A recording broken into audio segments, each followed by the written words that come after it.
Hello, everybody, and welcome to what is the final show of Natural State Sports for the year 2019.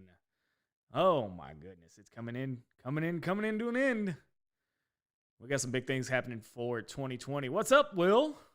Oh, it's just like you said, into 2019, this year has gone by fast. Really? We've gone through a lot as a fan base, as Razorback fans, as I guess you could say, as a state as a whole for Arkansas. Yeah. It's interesting, and we're just going to keep building, though. I think we're going to keep growing as a whole program, though. What do you think? I'm excited. I am. I'm excited about what the future holds for the Razorback program. I am too, because there were some people that weren't so excited about the Pittman hire and everything, and he's already shown that he can at least get a very good defensive coordinator in Barry Odom, and he's trying to lock down a very good offensive coordinator. We'll talk about some rumors later in this segment about that, but so just kind of start with, what do you think about the Barry Odom hire? Well, it's like me and Steve talked about last night when we were recording the podcast. I think it's a very good hire. I think it's very smart for Coach Pittman to bring in somebody with SEC coaching experience, head coaching experience, and knows what it takes to build a program. I mean, that was really smart on Coach Pittman's part to bring in Barry Odom to kind of lean on. But on the other side of the ball, there's a potential you could have another head coach, possibly, with some experience in that area. So I think Coach Pittman is doing exactly what he said he's going to do. I mean, when he had his press conference over a week ago, nobody was looking to see if he was going to have any coaches speak or if he was going to have any kind of the little catchphrases and the smoke and the mirrors and the rah-rah and all that. He just said what needed to be said. I've said this since the hire was announced. He may not be what everybody wanted. He may not be the one that everybody wanted. But he's the coach that Arkansas needs right now. Okay, so you say that as your statement. What do you mean he's the coach that Arkansas needs right now? Well, and again, Steve may hang me out to dry or, slam an egg over my head again. But he kind of reminds me of that aspect of Houston Nutt. He wants to be here. He's passionate about the program, and he's not one of those left lane, hammer down, uncommon, we're not here to paint. He doesn't have a catchphrase. Yes, sir, it's not a catchphrase. Well, okay, he doesn't have a catchphrase as far as coaches speak. Okay? Excuse me. You heard Coach Morris, full tilt boogie, left lane, hammer down. You heard Brett Bielema, we're gonna never yield. We're gonna recruit uncommon players and all that. Bobby Petrino, we're not here to paint. Ring the bell, that kind of thing. Coach Pittman said, "Look, the only way I know how to fix it is go to work," and that's exactly what he did. He turned down an interview on Feinbaum. Oh, I think we just lost our connection because it says we will begin soon. Just keep going. No, okay, because I said all my comments and stuff are gone. I think my link just froze. Is what it is. Here, let me refresh it. But no, I mean, you bring in a guy like Barry Odom, and that brings this defense immensely further than it was last year. I agree, and I don't know if maybe it starts with the fundamentals that he's going to teach differently, or maybe be more thorough than what John Chavis and his position coaches were. Because if we go back to the time under Petrino, Steve Caldwell, the defensive line coach that was here for the last 2 years, he put out some very good defensive linemen, including Jake Beckett, and he was also an integral part of getting Trey Flowers here and helping develop him. So I don't think that these coaches just, I guess, forgot how to coach. I think there was more to it, with I think the players not buying into the new coaching staff and everything with the way Morris was. But I think that you're going to see because it starts with the head man. It starts with Pittman and his attitude toward the players, like he said in the player meeting. I chose you. And I absolutely love that. Yeah, and I think that's a big thing that all coaches that come into new jobs need to keep in mind is that while you didn't recruit them specifically to that school, you were choosing them whether you think that they're going to be good for your schemes or not. You are still choosing them because you're choosing to come to that school. And I think that by the way Morris did with the upperclassmen and just completely shunning them, just really turned off the whole vibe of the program. And it really, think about what the national perspective of the Razorback program is right now. It is not good. It's a career killer. National media perceives it as a career killer. Yeah, but I think that if we can get Barry Odom as the defensive coordinator and he can come in, I don't think that this defense is so atrocious that they're going to be historically one of the worst Division I defenses in history. Like these numbers that they were giving up could possibly been this last year. Well, when you have, and again, bringing in a guy like Barry Odom, bringing in a guy like Brad Williams? Brad Davis. Brad Williams is the little midget comedian. I've been listening to him all day. Isn't that So Cat Williams? no, it's Brad Williams. He's a little midget gay. Funny as hell. You bring a guy in, now again, Steve and I both agreed, don't hire the whole Missouri staff. No, because most of them got fired for a reason. Exactly. But I do think you bring a guy in and again, bringing those two guys in, they work well together. The team seems to be responding well. But again, I'm gonna caveat off one of the points you made about the team meeting. He's not selling him. He's selling the state. He's selling the program. And somebody asked him in his introductory press conference that followed the little celebratory thing that welcomed him. It wasn't about. He didn't call them a young lady, did he? Easy now, Tiger. But no, what is it when you go and you try to sell the program in the state that it's in? How do you do it? And he said, he stopped and he said, you know what? It's the people. He said, there's no place like it. He said, have you ever been anywhere like it? No. He's got that passion. Hell, the man broke down. He was so passionate and so happy that he finally landed this job. You could tell he wanted it.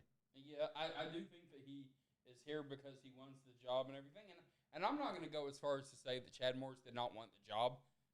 Some people have said, he just came because he saw a big paycheck and he saw the big buyout potential and he failed on purpose, which, come on, have you met many coaches? How many of them have an ego that would allow them to go to a job, fail, and, this has potentially scarred his whole career. So it's not like he's just going, getting the buyout money and running, and like some people have suggested. I think he really came in and tried. I just think he was over his head. I do too. So I think that Pittman, like James has said, it's very smart to surround himself with former coaches. Just as I don't know if they've confirmed this hire or not, but the Hutchinson Community College head coach will be joining the staff or potentially joining the staff as linebackers coach. While that's not a Division I head coach, it's still someone that has the head coaching experience of running the day-to-day operations as the head coach. I think him keeping Justin Stepp is a very, very big thing. I think that's a big part to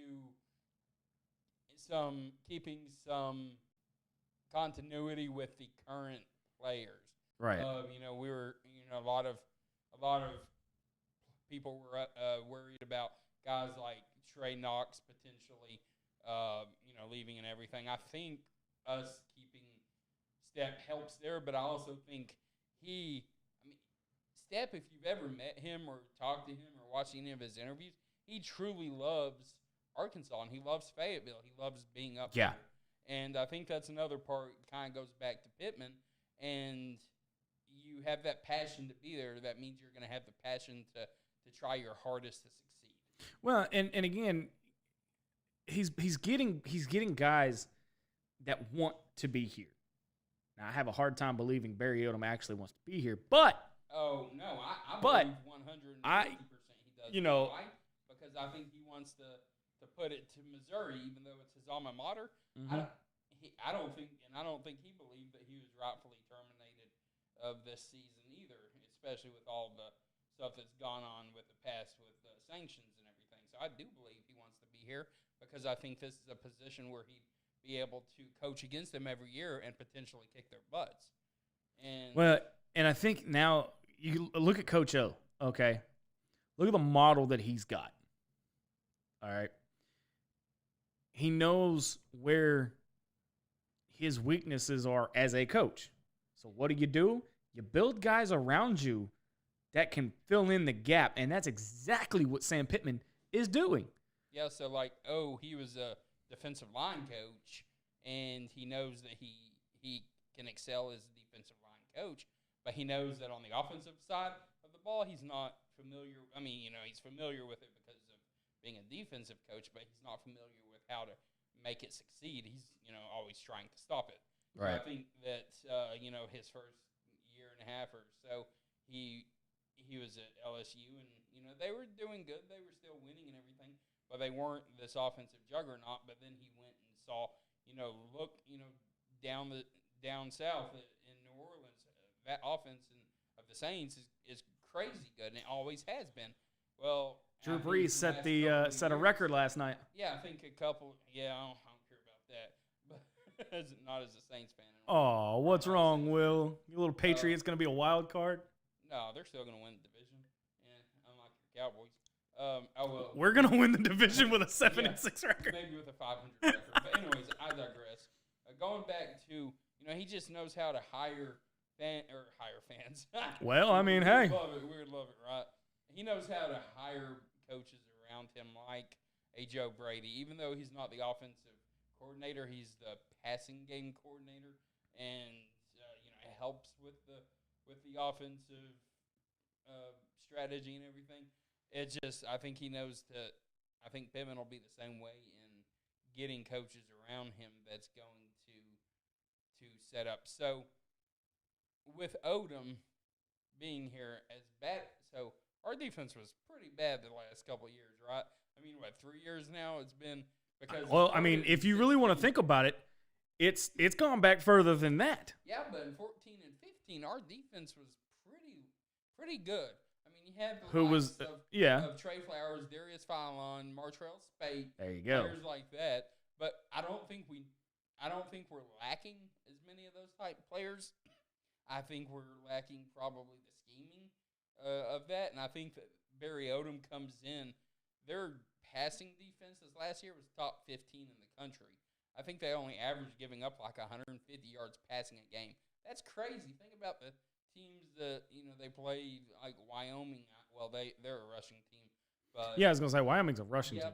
Yeah, but still, you still have to be able to pass to offset the runs. So I think that just if he can come in, because we're giving up 400 yards a game passing. That made me sick every game. Brutal, but I think if we can go and we can improve that down to 300 yards passing, and get our overall defense down, to around. Wait.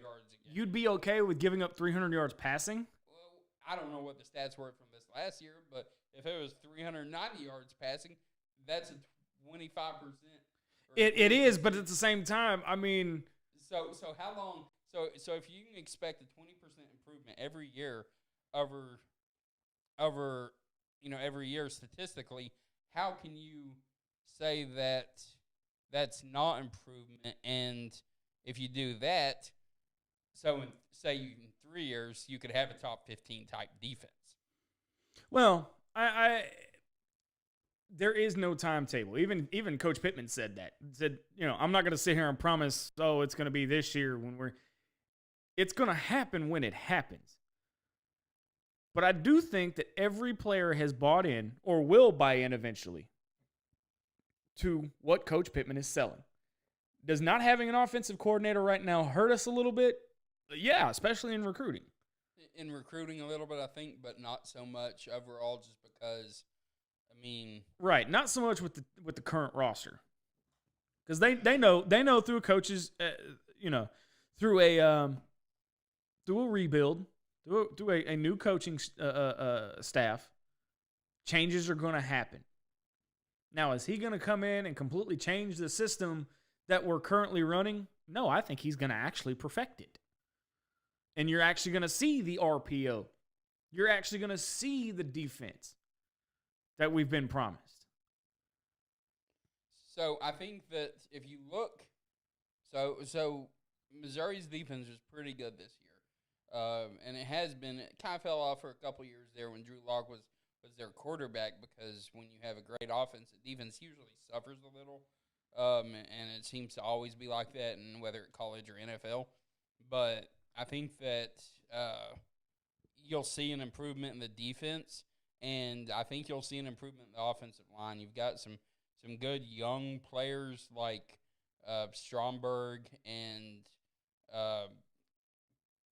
Clellan, I think is his name, and Gatlin. I think that they're going to, and then of course you have Cleary as well, which I don't know that he'll be the center next year. I think he may be moved over to guard or something. I think he'll be moved over to the guard. But even if he is the center, I think you're going to see his snap improve vastly. I hope it does. It can't get much worse. I don't like bashing players or anything, but if there is one thing that's important when you're in the shotgun, is that ball to get to the quarterback fast. Because if not, look at there, that linebacker that's blitzing is already in the quarterback's face. And the quarterback can't do anything except run for his life or get sacked. I also don't think you're going to see these, every week there's a different quarterback. No, I think we'll have our quarterback by game one. I think I think going into fall camp, he's going to say, "This is our quarterback. This is it," and leave it at that. I don't think you're going to see the confusion that we've seen the last 2 years and the just complete collapse of the football program. What I will say that you'll see is more heart, more passion, and tougher. You're really going to see them compete. Yeah, I'm sorry. Go ahead. We may not be, but a 4-8 team, 3-9 team next year. But at this point, I think we'll take that. It's an improvement.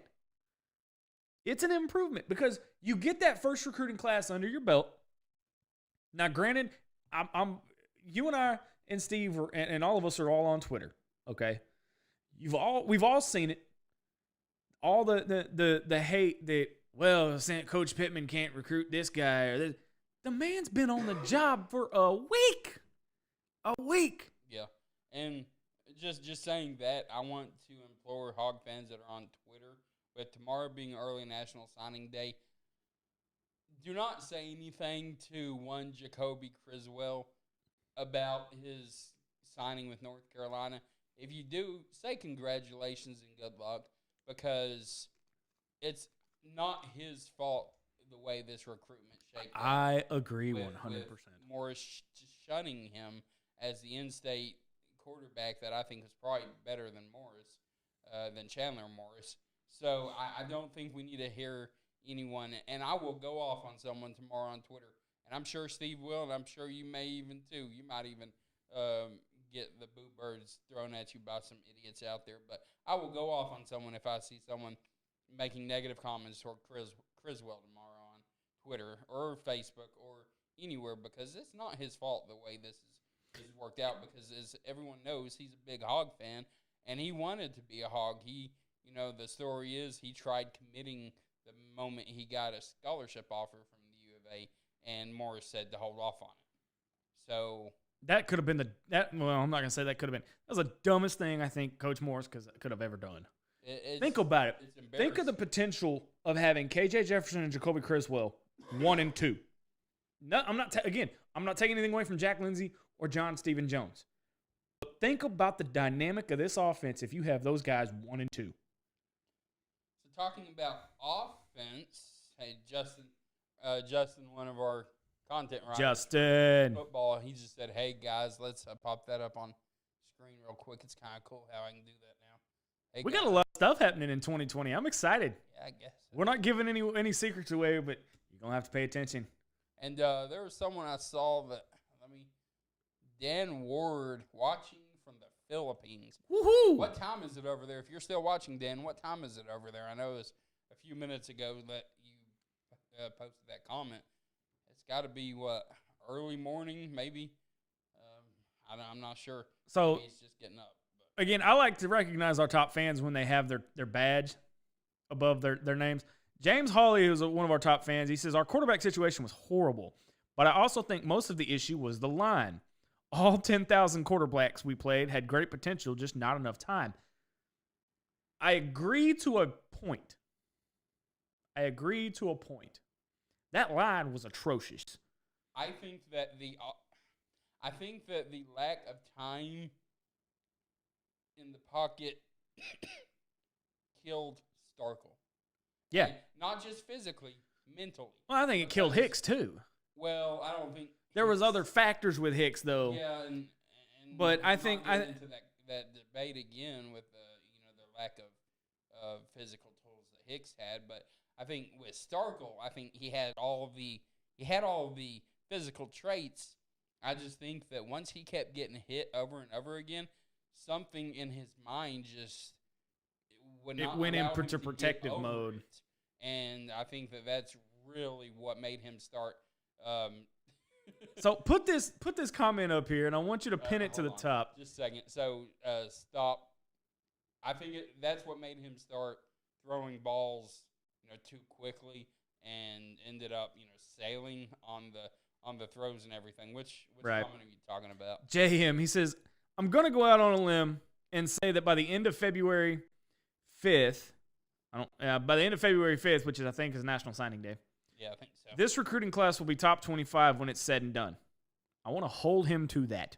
Well, it's not like he's here that we can egg, right? No, but I bet you we can pull that off. I love that as much of a recruiter as Pittman is. This class, I have a hard time thinking we're going to hit the top 25 mark. I love it, but he would have to he'd have to sign 13 or 14 four-star players. Yeah. It seems like to be able to It's get possible, top but 20. it's not likely. It's possible, but right now, the way our class is lining up, we don't have any 4 stars that's already committed and going to sign tomorrow. We have a couple that's potentially going to sign. We can take Chad Lindbergh off the. He committed to Georgia at the top of the hour. Yeah, he reaffirmed his commitment because he was committed there when Pittman was there. And I think that he can get. I think Miles Lusher will be the first 4-star player signed with Arkansas for the Pittman class, the 4-star defensive back out of Oklahoma. So I think that it could happen, and JM, I'd really like you to be able to prove me wrong, but right now I'm going to have to say we'll be lucky to get a top 30 or 35 class. But with the way he's behind the 8 ball in recruiting. Right, and I totally agree with you. But I do think that the next class will be the one everybody's going to be watching for. I think that has a lot to do, so we know that he's got a great defensive coordinator. I think that also has a lot to do with who he gets as his offensive coordinator, and that's kind of the last couple of days have really amped up on the rumor mill with that. There was a thread that came up last night on hawksports.com on the Razor's Edge premium message board, and a guy said that Justin. No, Lynn Fryer says, have you guys looked at the roster for HCCC? Can those guys go into the portal? They have some full-grown men. Are you talking about Hutchinson Community College? Because if they are going to be academically eligible at the end of this semester, they can come to Arkansas if we have room for them. Question, and I just thought about this. We're hiring their coach as, linebacker Yeah. coach? What are the chances we get some? What are the chances that's like our pipeline, so to speak? Well, if he's going to be coming here as a coach, we wouldn't really have a pipeline there because he would be our connection. So True.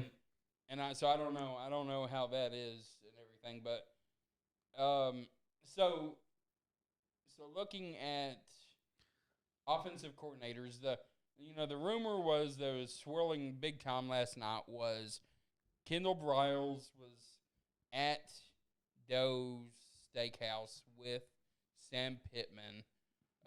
Boy, I got some good steaks. And someone sent a text to this person, and this person, went and posted on the message board and everything. The interesting part is the 24/7 or 247, however they say that, Florida State beat writer actually confirmed that he thinks that Briles was in Arkansas last night, whether it was at Doe's or whatnot. But he did say that he thinks that he was interviewed again or more at Arkansas yesterday or over the weekend. So that's kind of interesting as well. Well, James just asked JM if he was willing to put an egg on it with that top 25 class. So I think we got people getting in on this egg thing. What do you think? Hey, that'd be great. If you got friends that hold you accountable to it. Post a video of it to our group if you're not a member, Natural State Sports Group. And you never know, we may give away some participation swagger or something. I don't know. You hesitated on that one. I was trying to think whether I wanted to. You want to say trophies? No, not trophy. No. You want to pay $650 for a championship ring? No. So the big rumor was, of course, Briles and being recruited, or being potentially hired. Right. Well, that's kind of died down as of today. So look at the potential that he has coming in. I mean, 4 top 10 defenses or top 10 offenses, and he was a 2015 Broyles Award finalist. Yeah, so he was. So of course, this last season, this year, that's still current football season, was at Florida State. They had some personnel issues, so he's not done great, but he's still not done horrible. They were, ranked around 60th or something in offense. But the year before that, he was at Houston. Houston, and there he was a top 10 offense. I think he was at Houston in 17. No, he was at FAU in 17 under Lane Kiffin, and they had a top 10 offense. And then he had the 15 and 16 offenses at Baylor that were top 10 offenses. So 4 years with top 10 offenses, and then this year he's kind of dropped back because of the rebuild at Florida State. That's even more of a rebuild now that they've got rid of Willie and has hired Mike Norvell. That's going to be interesting. Interesting hire but I mean that's the writing on the wall for him though. Let's see, hold on. J.M. McCoy says, you guys have to remember there are a lot of players not signing early, depending on the OC, who the OC is and the staff are, and how many of those players already have relationships with it could happen. Not saying it will, but with the way Pittman is hired this far, I wouldn't be surprised if we get in on some 5-stars before February. And can you imagine 5-star players coming to Arkansas? I could see it as an offensive lineman, and even potentially, I'm interested to see who he hires for his defensive line coach. Is he going to bring in Lance Thompson? Because I don't think Lane hired him at Ole Miss. He was. Remember, that was the name I kept telling you about with us potentially hiring Kiffin. That was the connection to potentially bringing Pittman back as OL coach. Was Lane, I don't think Lance is down at Ole Miss. I think he's still. I think he doesn't have a job. So no, I don't know. So that'd be interesting because I think he really could really help. Hey, Katie, I know you didn't want me to say hey, but oh no, my girlfriend's watching. I'm in trouble now, boys. You better just keep your mouth. Yeah, right. I like this though. Lynn Fryer says the new linebackers coach will be an on-the-field coach, so we can recruit those. I love this show. You guys get in there and let it rip. So, well, thanks for that compliment. I want to kind of go back to that first part you said. So the reason he says that about him being an on-field coach, there is a rule that if you hired a coach from the junior college ranks, but he was not an on-field coach, you could not. I think it was a 2-year period there where you could not sign any players from that coach's previous community college. Right. So that's an interesting So even if HCCC had players in the portal, well, no, if they're in the portal, well, they're not in the portal. They're junior college, so they don't have to be in the portal, so to speak. Well, yeah, You get what I mean, though. Yeah. So, and McCoy said that pretty much exactly what I just said too about the 2 years recruiting at that school and everything. I think that so if there are some JUCO players, a linebacker, maybe an offensive lineman, or maybe both, or whatever. I mean, I think that he needs to hit the JUCO ranks this year for this class that can come in and potentially compete and start. If not start, at least be in the 2 deep because we need depth. We've got some decent talent as far as starters go. We need that quality depth. Yeah, see, that was going to be my next point. Was which really offensive line and one of our across the defense. One of our biggest problems is depth, and it has been. But I think that's where your target comes into play as far as who do you get right now. You have to look at who you're missing and what you're missing, and then go out and recruit those players that you can sign right now. Once you have that first year under your belt and really get out there, I think that's when that recruiting comes into play. And, of course, everybody's going to give him that first year bye. We're going to have to. I think we'll see a bigger or a better class next year, not only because of him having a full year under his belt to develop those relationships, but the relationships he developed for the younger players while he was at Georgia. They're going to see the on-field product this season from Arkansas, and they're going to be intrigued by his time, him being at Arkansas now. They're going to be intrigued by Arkansas as well. Right. And, as people say, when you get those players to campus, it's different because most of the time you think of Arkansas as hillbilly land, and you don't realize how beautiful not only Arkansas is, but really Northwest Arkansas and Fayetteville as a whole. Absolutely. So the next guy on the list, though, that you and I came up with is and again, this will surprise Katie because of her team. Well, Bryles went to Texas too. Yeah, but this kind of surprised me when his name was thrown into the mix. Major Applewhite. Yeah, he was. Wasn't he? He started his college career he was a quarterback backup for Mitch McCoy. Colt McCoy, wasn't he? Was he the backup? Was he the backup or? I can't remember if he was. I thought he played before McCoy. He was the backup to either Vince Young or Colt McCoy, one of the two. I can't remember. I think. Well, he was. I think he was OC or some quality or assistant coach at Alabama in 2007. I think he was more of an advisor. I think. I don't think he was OC. Yeah, but that was 2007, so that was 12 years ago. And if he was a coach or an advisor, then I'm looking it up right now. Yeah, because that's he would have been, probably a player behind Vince Young because he played 04 through 06 or 04 through Well, okay, he's older than we all thought he was. He was a GA at Texas in 2003. He's 41 years old. So he played. He makes me feel old now. So he played 98 to 2001. So he was behind. He was the quarterback at Texas when Matt Jones and then went down to Texas and beat him in 01. So who was the quarterback at Texas then? Major Applewhite. Oh, was it? I thought he was a backup. No. So just looking at he was the OC in 2007 for Alabama.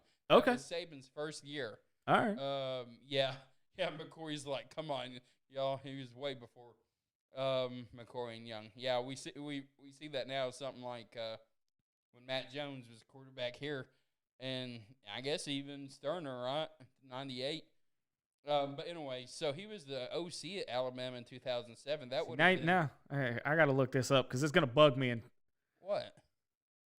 I mean, it says he was a quarterback for the Longhorns. yeah, 98. I'm gonna have to look that up because I swear he was I may be thinking of somebody else, but I swore he was a backup to somebody. I'm sure he was a backup to somebody at some point. But I mean, he was a Big 12 Offensive Freshman of the Year in '98. So. No, I guess he was okay. All right, I guess he was a starter. So he was Alabama. Shut up, James. We're not getting old. Maybe Zach is. Hey, they don't call me an old soul on the show for nothing. Yeah, I guess. So, and then 05, he went to Ricky Williams. Okay, Ricky Williams was the running back. Okay, now that makes sense. Thank you, JM.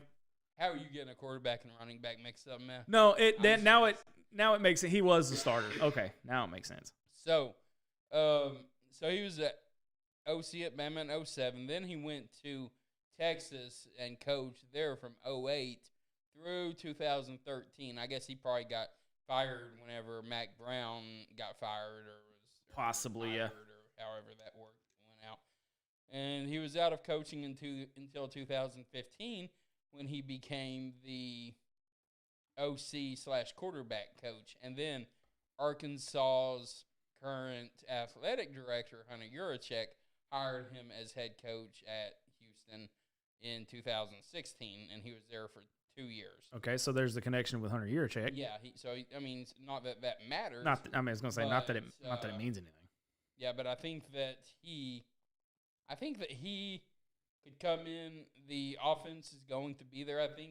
I'm not sure what he looks like as an offensive coordinator from a Power 5 stance, though. So that's going to be kind of the question we can see there. But he is an offensive analyst now. He's an offensive analyst for Alabama now. Yeah, he's back at Bama now. So Saban likes him. I mean, what does he like him for? Just to keep him around, or does he maybe really, really actually like him? That's the interesting question. There is, does Bama actually like, or does Saban like him? Or if so, then maybe we think about him. Yeah. I don't know. See, that one's kind of. I'm still kicking myself because I'd rather have Briles. I'd love to have Broyles, but he's kind of AZ. I would prefer to have Briles over Applewhite, but Applewhite's not my number 2. Chip Long, former offensive coordinator at Notre Dame. Yeah, and he's probably my number 2. He's kind of got that disciplinarian type like Bobby Petrino had. Yeah, and I'm interested to see what the issue is there with that, because as I was listening to the radio the other day, they were talking about, I think it was Trey on the Buzz that he was talking about, when coaches leave or get fired, usually their players will take to social media and say thank you. Kind of like everybody has been on Chad Morris for not making a public statement about, thank you to the players or, right. Who has still yet to thank the university, the fans, or the players. It was highway robbery. But anyways. I've got mad thoughts on that. Yeah, let's not. But, his players at Notre Dame have not come out and showed a gratitude toward him or being upset with him not leaving. So it makes me kind of wonder if there's more to his mutual parting of ways than just a difference in philosophy or something like that with Brian Kelly. Because we all know Brian Kelly's a jackwagon. I would say, a lot of people would say he's worse than Petrino whenever it comes to being a jackwagon. J.M. McCoy says Briles would be a good hire, but personally I would rather see Graham Harrell here just because he doesn't have the Baylor baggage to hurdle.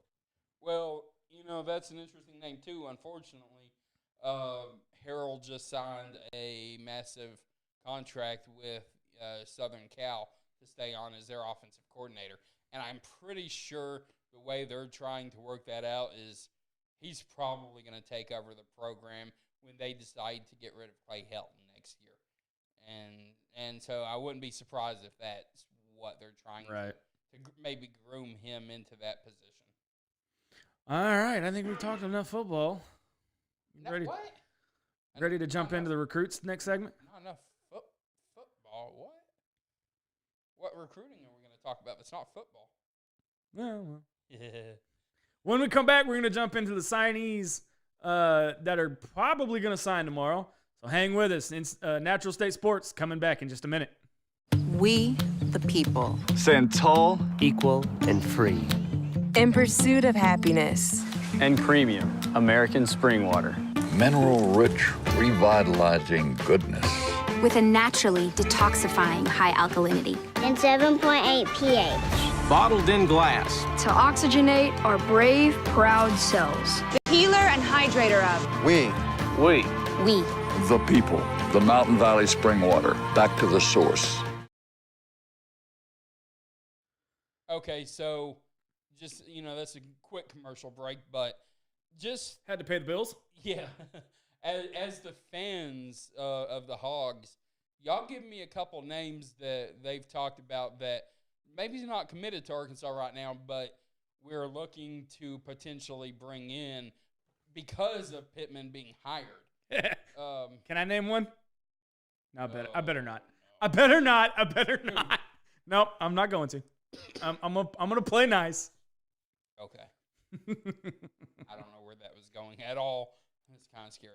Well, you'll have to listen to the podcast Inside the Natural State on all major platforms. Oh gosh. See what I did there? You see what I did there? You and Steve scare me. As well we should. Especially when I wasn't here to, record it with y'all. As well we should. We should. So I think right now, as a guy that could potentially sign with Arkansas tomorrow, that is not, listed as our commit list or anything, would have to be Miles Slusher, the defensive back out of Oklahoma. He's a 4-star defensive back. That boy can hit. That boy can cover. I think we'll see him sign. At least I can hope. He says that he's committed to Oregon, but he's really not, because from what I've heard today is that he is down to Arkansas and Nebraska. And I don't know if Oregon kind of pushed him out or if he truly wants to be closer to home. And he really wanted to come to Arkansas, and he really showed a lot of interest in Arkansas. But I think the Chad Morris era bit again with this current recruiting class, and they said, I'm not touching that with a 10-foot pole. No, but again, I do think he might surprise us, because Fayetteville's he's from, what is he? An hour He's and a half, I think. I was going to say he's from Broken Bow, Oklahoma, right? Broken I think. Bow, I'm not sure if that's exactly where But he's from Oklahoma. Yeah. So, yeah. Literally, he's like an hour and a half from Fayetteville. Yeah, I think that's about how far he is. All right. Beautiful campus. We've got facilities. I don't see why he won't come here. Well, Nebraska's the other team that I think is really fighting Arkansas for his signature, and of course Nebraska is going into third-year head coach Scott Frost, and they're seeing the growing pains too, because he's not doing as well as they thought he was going to after his run at UCF. But could it be that he can't run with the big boys? He beat Auburn at UCF. A year that Arkansas lost by 40 to Auburn. I was trying. Yeah, look, so, how you just gonna pop my bubble? Well, because we have to be honest here. Well, if we're gonna, no, we don't want to. We don't want that now, do we? We don't want that now, do we? So here's another name for offensive coordinator I want to throw out there that I kind of threw out in our group chat last night was current Texas Tech offensive coordinator David Yost. And before you say anything, yes, he looks like the guy off of Dumb and Dumber, but he's definitely not dumb like that guy. So just maybe just that's be one hell of a cosplay though. yeah, and he kind of looks funny with the headband he wears and everything. But so Miles Slusher is 6 foot, 180 pound safety, and you're right. He's out of Broken Arrow. I'm not going to tell you he's right or that you're right very often. So bask in the glory of that. I'll take it when I get it, man. So he's a he's a composite 4-star both so he's a composite 4-star, and he's a 4-star on the 24/7 rankings as well. It says he's the number 5 safety in the country.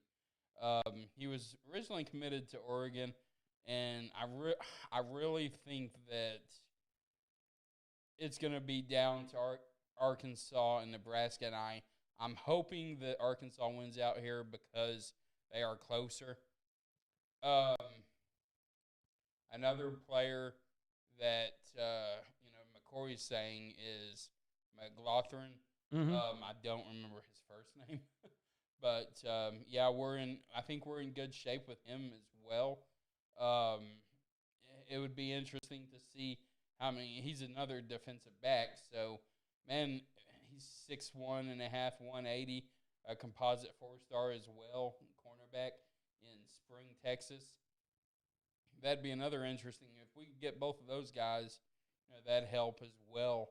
And I'm not saying that we don't have any talent in the secondary. We just need help, because as much as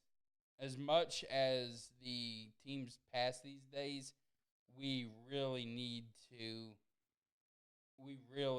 have depth in the defensive backfield, not just 3 or 4 good players. We need 8 or 9 good defensive backs, especially when you play nickel back defense with 5 backs back there. So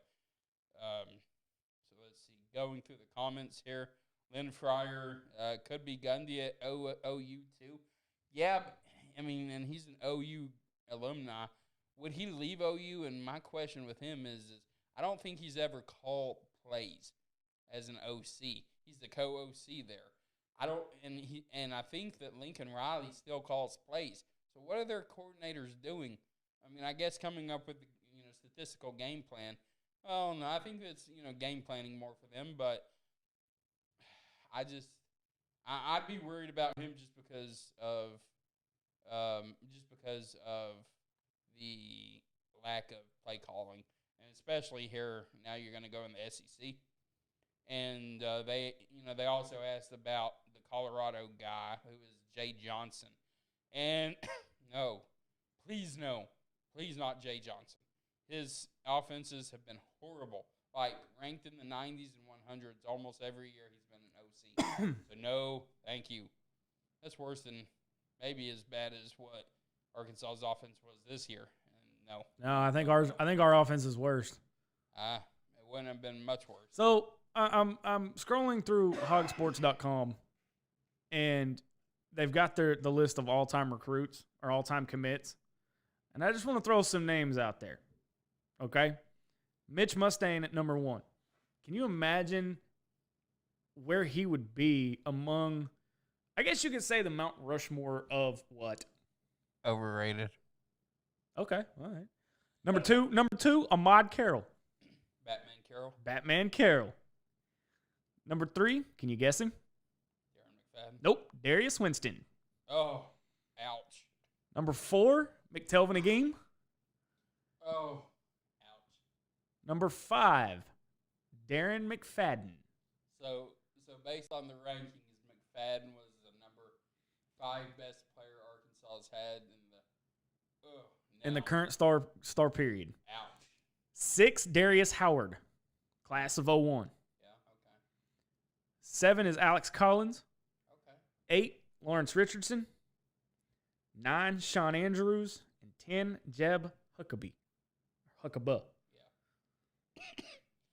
That is your all-time top 10 all-time. A couple of those in the top 5 there. I think that Darius Winston bust. McTelvin Agim. I wouldn't say a bust. I think it just a disservice to him with how many coaching changes he had to deal with. So, 2 or 3 defensive coordinators? Yeah, 3. I think he went Paul Rhodes. Is Paul Rhodes? No, it's Crit. It was Rob Smith. Paul Rhodes. And then this guy. Who's John Chafin. The Chafe? The Chafe. The chapped ass.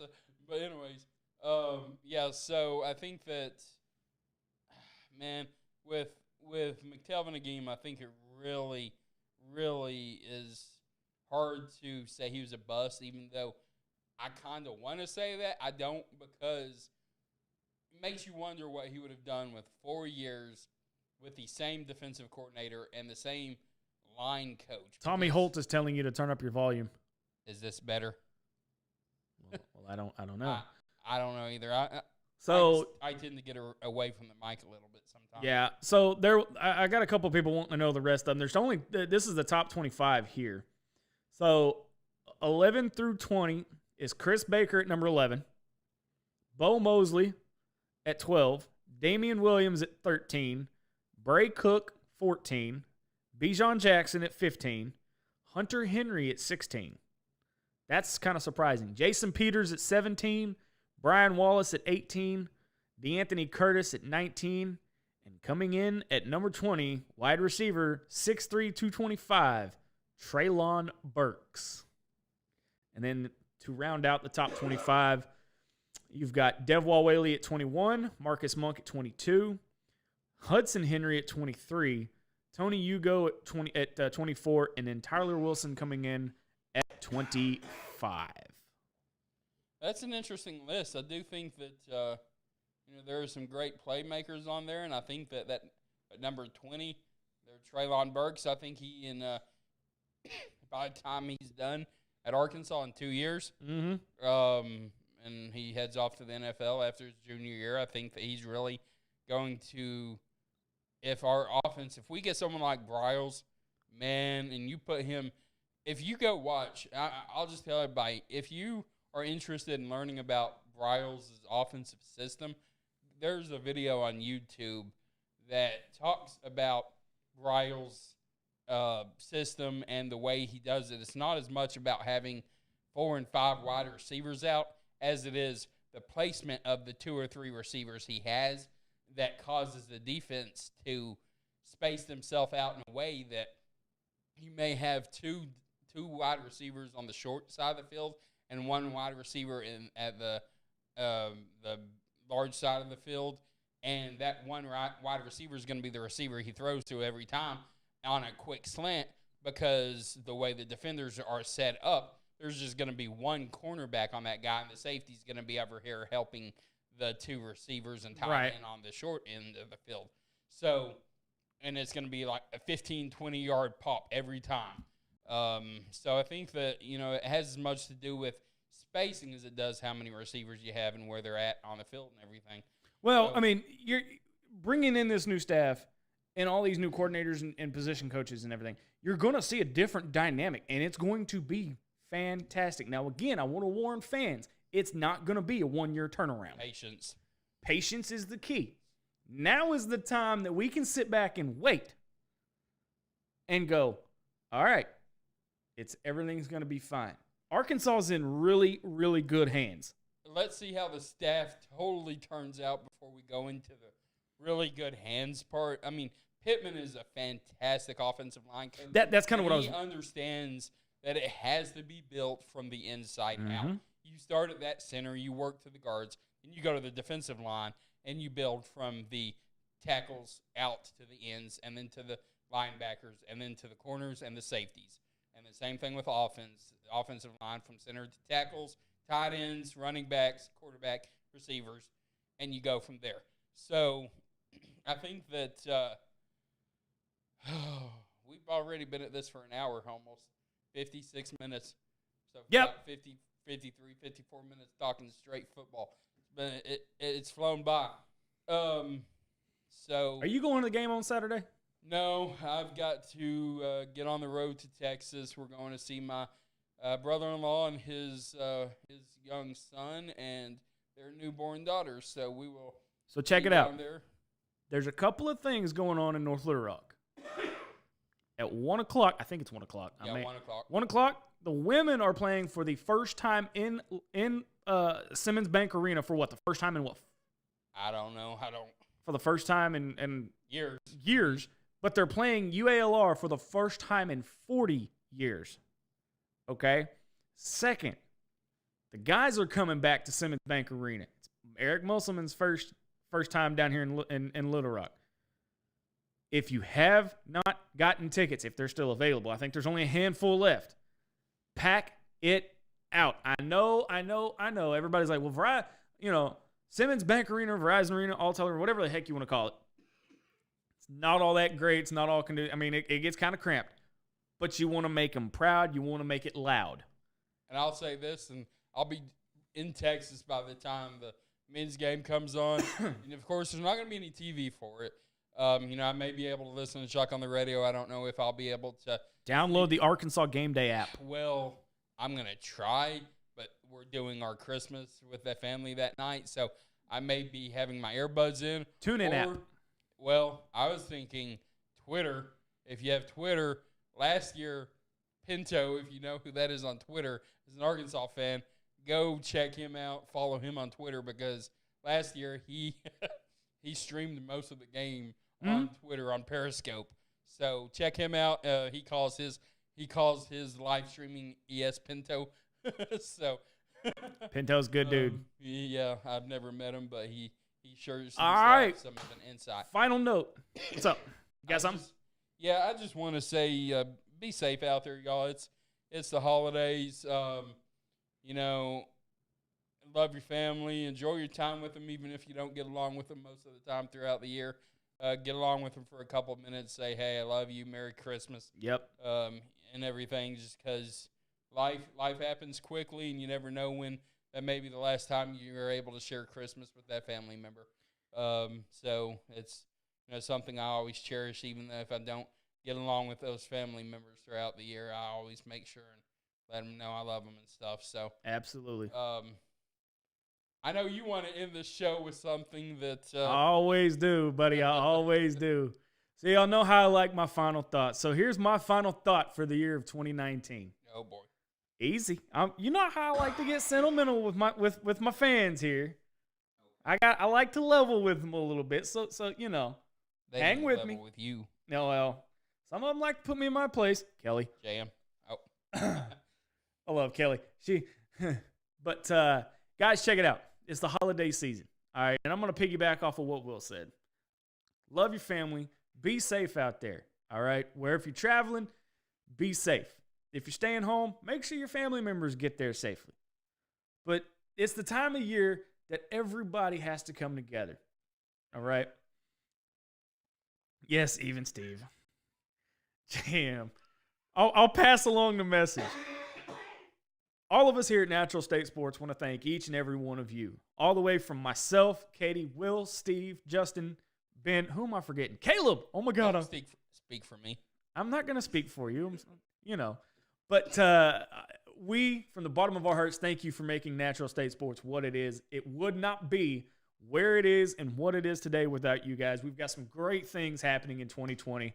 No, Will, I'm not going to give any away secrets, so don't worry. He's giving me the look over here, y'all. But I, for one, again, in 3 years' time, never thought that this would be where it's at. And I've got an amazing team backing me up and helping me along the way. Guys, from all of us at Natural State Sports. Hold on. Before he says goodbye, Zach does want to end the show with a very special song. You're going to go ahead and play it? Yeah, it's Porky Pig's Blue Christmas. So from everyone here at Natural State Sports, have a Merry Christmas. Merry Christmas, Happy New Year, and go Hogs. And enjoy this 2-minute version of Porky Pig's Blue Christmas. We'll see you in 2020.